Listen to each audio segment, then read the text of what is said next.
Guys कैसे हैं आप लोग सभी। मैंने आपको होमवर्क में क्वेश्चन नंबर 10 दिया था, तो इसको समझ लेते हैं, इसको जल्दी से फटाफट से। आखिरी क्वेश्चन है, आखिरी ये एग्जाम क्वेश्चन बता रहा हूँ मैं इस चैप्टर का, भी चैप्टर कंप्लीट मान लेंगे हम लोग। तो एक बार क्वेश्चन पढ़ के देखते हैं फटाफट। रवि और कमल विमल ने कंबल बेचने का उपक्रम किया, तो दोनों कंबल बेचेंगे। रवि को क्रय करना था, विमल को बेचना था। तो रवि खरीदेगा, विमल बेचेगा इन कंबल को। रवि को विनियोजित राशि पर 5% प्रतिवर्ष ब्याज देना था। तो रवि का जो भी पैसा लगेगा इस फर्म के अंदर, उस पर उसको ब्याज मिलेगा कितना, 5%। तो 5% वार्षिक ब्याज मिलेगा, और उसको प्राप्त राशि पर उसी दर से ब्याज चुकाना था। उसे जो पैसा मिलेगा इसके बदले में उस पर वो ब्याज भी चुकाएगा। तो रवि मतलब जो पैसा लगा रहा है, अपना खर्चा कर रहा है, उस पर उसको ब्याज मिलेगा, और जो पैसा उसको मिलेगा उस पर वो ब्याज चुकाएगा। विमल को बिक्री पर 4% कमीशन दिया जाना था। विमल जो माल बेचेगा उस पर 4% उसको कमीशन मिलेगा। लाभ हानि बराबर बांटे जाते हैं।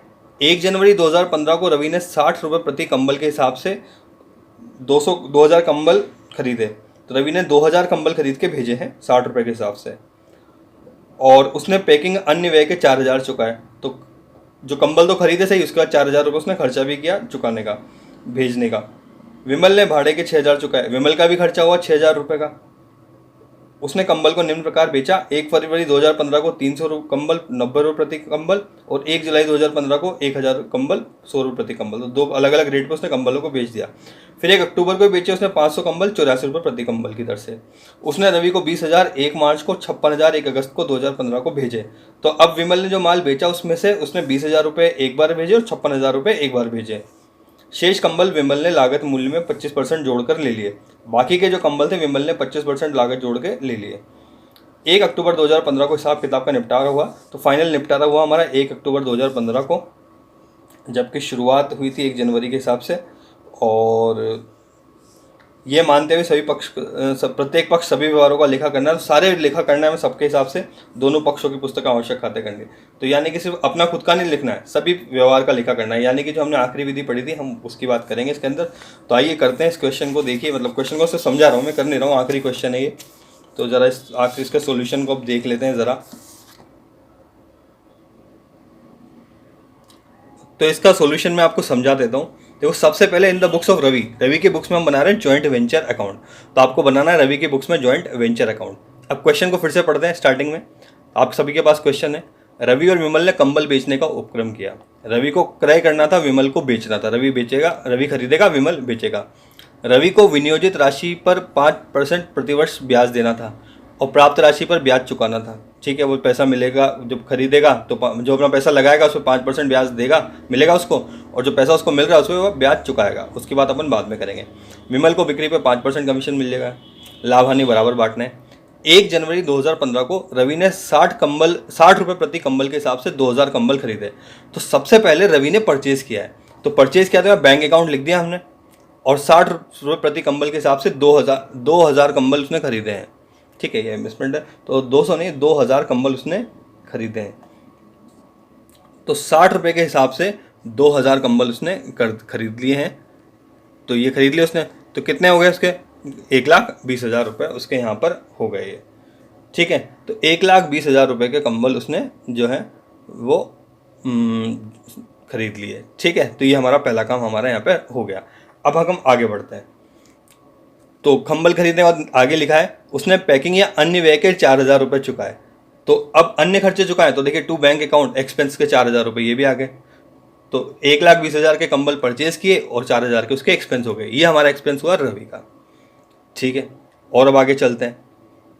तो आगे ये कह रहा है कि विमल ने भाड़े के 6,000 रुपये खर्च किए। अब विमल ने खर्च किए तो टू विमल अकाउंट, खुद खर्च करते तो बैंक अकाउंट लिख देते हैं, विमल दूसरे वाले ने किए तो उसका नाम लिख दिया, तो विमल के खर्चा हो गया, विमल एक्सपेंस कर दिया हमने। ठीक है साहब, ये विमल का एक्सपेंस भी हो गया। इसके बाद आगे बढ़ते हैं। विमल के खर्चे हो गए। उसने कंबल को निम्न प्रकार से बेचा: 1 फरवरी 2015 को 300 कंबल 90 रुपये प्रति कंबल के हिसाब से।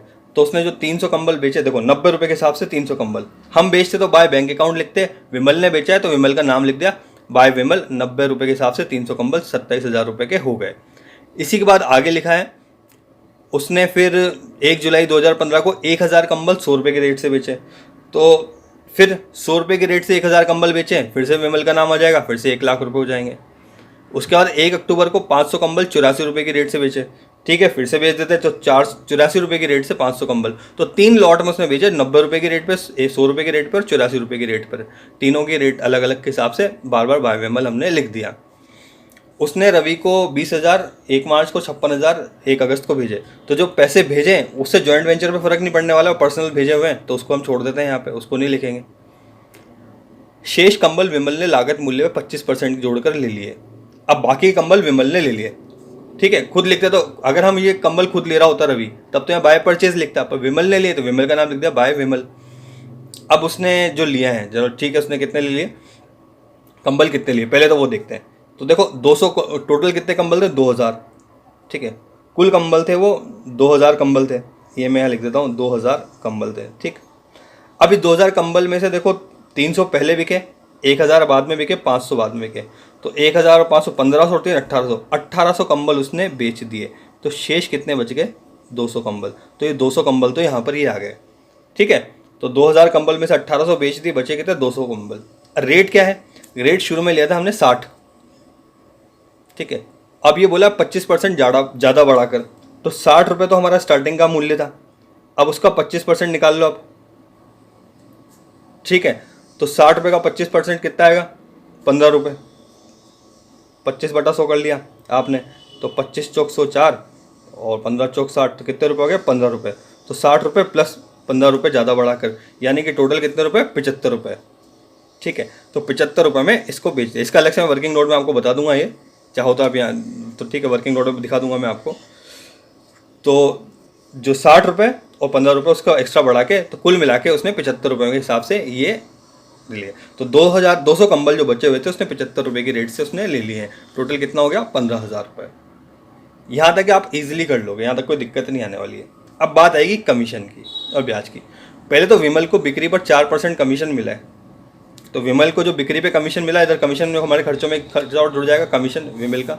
तो अब विमल को बिक्री पर 4% कमीशन। बिक्री कितनी हुई है ज़रा ये देख लेते हैं पहले। तो बिक्री आप जो है, बिक्री जो तीनों की बिक्री है, यानी कि 1,27,000 और 42,000, ये तीनों उसकी बिक्री है, ठीक है। तो ये जो बिक्री है 1,27,000 और 42,000, इन तीनों को जोड़ लीजिए, 1,27,000 और 42,000, तीनों को हम जोड़ते हैं 1,69,000। अब ये 1,69,000 जो है बिक्री, उस पर हमें कितने % कमीशन देना है, जो क्वेश्चन में बोला है 4% कमीशन देना है। तो 1,69,000 फिर से बता देता हूँ कि जो ये कमीशन कैसे मिला, जो सेल्स है हमारी, सेल्स कितनी है, 1,00,000 प्लस 27,000, ठीक है, 27,000 और 42,000, इन तीनों को आप जोड़ लीजिए, 1,69,000। इसका आपको निकालना है 4%, तो वो 4% जो निकालेंगे तो वो आएगा हमारा कमीशन 6,760 रुपये, ठीक है। तो ये 6,760 रुपये का हमारा कमीशन बन जाएगा। कैसे बन जाएगा, 1,00,000 की बिक्री प्लस 27,000 की प्लस 42,000 की, टोटल होगा 1,69,000, उसका 4% निकालेगा, कमीशन आ जाएगा 6,760 रुपये। ये कमीशन होने के बाद अब आती है सबसे मुश्किल बात, ब्याज की, इंटरेस्ट। इतना मुश्किल भी नहीं है, हालांकि इधर वर्किंग नोट में समझा रखा है आपको। तो इंटरेस्ट देखो, क्वेश्चन में फर्स्ट लाइन में लिखा है कि जो भी उसका खर्चा होगा, जो पूंजी लगाई है उसने, उस पर 5% ब्याज मिलेगा उसको। अब पूंजी लगाई कहाँ पर है, अगर क्वेश्चन में ये दे रखा होता कि डायरेक्ट कितने रुपए पूंजी लगा दी उसने, तब तो हम वो ले लेते, पर यहाँ पे पूंजी लगाई नहीं है। तो जो उसका खर्चा हुआ स्टार्टिंग में, खर्चा क्या हुआ, देखो उसने माल खरीदा था सबसे पहले रवि ने 1,20,000 का, तो 1,20,000 का तो उसने माल खरीदा, तो उसका खर्चा हो गया, तो वो एक तरफ से पूंजी उसने लगा दी, तो कितनी, 1,20,000 तो वो लगा दी, और 4,000 रुपये उसने अन्य व्यय के चुकाए थे, तो वो भी उसका खर्चा हो गया। टोटल पैसा उसने कितना लगा दिया, 1,24,000। अब 1,24,000 रुपये लगाया तो उसकी पूंजी तो हो गई 1,24,000, 5% हम ब्याज देने वाले हैं 5/100। अब मंथ की बात करें, देखो ये पैसा उसने कब लगाया था, जब माल खरीदा था। माल कब खरीदा था, तो अवधि की अगर मैं बात करूं, अवधि तो 1 जनवरी से, और हम ये कब दे रहे हैं, हम ये दे रहे हैं 1 अक्टूबर को। तो 1 जनवरी से 1 अक्टूबर, अक्टूबर का महीना तो काउंट नहीं होगा एक तरीके, तो जनवरी, तो जो अवधि की बात करूं तो 1 जनवरी से लेके 1 अक्टूबर तक, तो जनवरी फरवरी मार्च अप्रैल मई जून जुलाई अगस्त सितंबर, टोटल कितने महीने हो गए, 9 माह, ठीक है। तो ये 9 माह हमारे हो गए, तो 9/12। तो देखो 1,24,000 जो खर्चा हुआ उसका 5% और 9 महीने, 1 जनवरी से 1 अक्टूबर को हम फाइनल हिसाब किताब करें, 9 महीने का 9/12, 4,650 रुपये उसका ब्याज लेना है उसे। तो हम उसे कितना ब्याज देंगे, 4,650। पर उसको जो पैसा मिला है उसके बदले में ब्याज देगा भी तो सही ना हमें, तो वो उसको माइनस कर देंगे।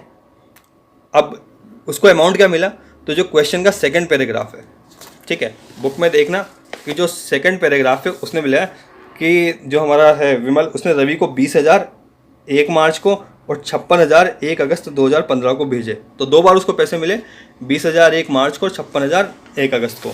तो जो पैसे मिले जरा उस पर भी आ जाते हैं।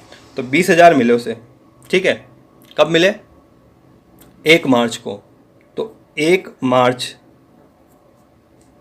से 1 अक्टूबर तक कितने महीने हो गए जरा देखें, तो कितने महीने में काउंट कर लेते हैं। तो मार्च, अब 1 मार्च को भेजा तो मार्च अप्रैल मई जून जुलाई अगस्त सितंबर, टोटल कितने महीने हो गए, 7 महीने। तो ये 7 माह हो गए, अक्टूबर को तो काउंट ही नहीं करेंगे, एक ही तारीख है, तो 7 महीने हो गए। तो 5% तो अपने ब्याज की दर और 7/12 ये हो गया महीने के हिसाब से। तो 20,000 रुपये में ब्याज बना, 5/100 ब्याज की दर और 7/12 7 महीने के हिसाब से। 56,000 जो भेजे थे, 56,000 भेजे थे 1 अगस्त को। तो अब इसका भी टाइम निकाल लेते हैं। तो 1 अगस्त से 1 अक्टूबर तक, ठीक है, तो 1 अगस्त से 1 अक्टूबर तक की बात कर लेते हैं। तो अगस्त सितंबर, अक्टूबर काउंट ही नहीं करेंगे, तो एक ही तारीख है, तो 2 महीने का ये हो गया। तो देखिए 2/12 यहाँ पे हो गया। तो इसका ब्याज भी निकाल देंगे, 56,000 5/100 इंटू 2/12, 467 रुपये टोटल हो गया 1,050। अब 1,050 रुपये जो है हमारे ये हो गए।